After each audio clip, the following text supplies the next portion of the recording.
orange is the complementary color for blue. It's the opposite. So let's do the exercise. I'm taking this one out. I'm leaving only this. We already did blue.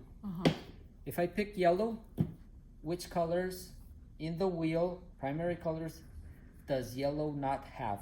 These two, right? Blue and red. And what's the result of these two? Purple. So purple is the complementary color of yellow, and yellow is the complementary color of purple, because it's the opposite in the wheel. And you will see it right here. See? We just did Yellow these to blue and purple, orange and and purple to purple and yellow. And what's the other one? Red. Okay. And what's the result of these two? Blue. Okay. So what's the complementary color of red? Green. And what's the complementary color of green? Red. Okay. Now what's the complementary color of orange? Blue. Of yellow? Purple. Of purple?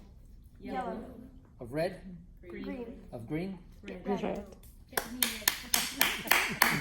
Now we're speaking the same language. So that's kind of like an easy way of explaining it. What's the important thing of knowing complementary colors? You just read it. You can read that later on, but I will be mentioning that a lot of times during the workshop, because when, for example, when you're painting and you're trying to achieve a skin tone and you feel that it's too reddish, and maybe you're going to ask the professor, oh teacher, I feel that the color is too reddish, how can I put it down? My answer will be, what's the complementary of the red? Green. And you'll say green. Okay, then use green so that you get desaturated the color with a nice tone of mixture. Don't add yellow, don't add purple, don't add blue. The answer is green.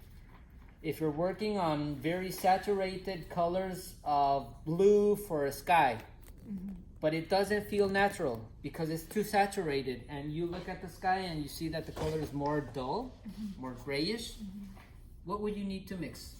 Orange. Black, white, complementary color, orange. And you will get, as a result, a broken color, a grayish color, a desaturated color of blue, because the orange is working over the blue.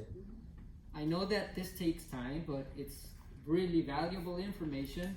I always say in the workshops that for me, it's more important in achieving realism in a paint, the domination of the colors, the mixing of the colors is more important than the brush strokes, than the type of brushes that you use.